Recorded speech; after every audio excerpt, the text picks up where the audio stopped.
রবীন্দ্রনাথ ঠাকুর। বাবা নাকি বই লেখে সব নিজে, কিছুই বোঝা যায় না লেখেন কি যে।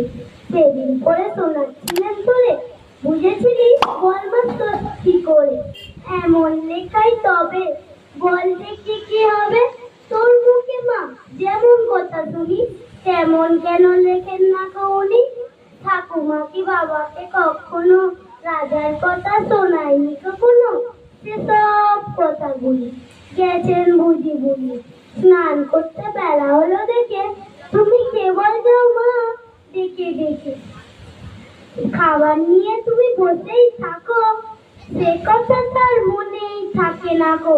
করেন সারা বেলা লেখা লেখা খেলা।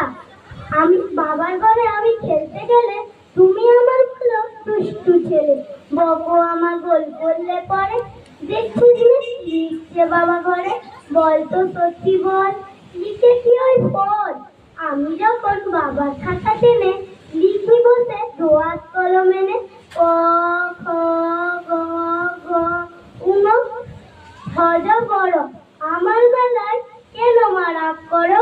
বাবা যখন লেখে কথা কও না দেখে। বড় বড় রুল কাটা কাগজ ও নষ্ট বাবা করেন না ফিরোজ। ও আমি তো দিও নৌকো করতে চাই, অমনি বলো নষ্ট করে।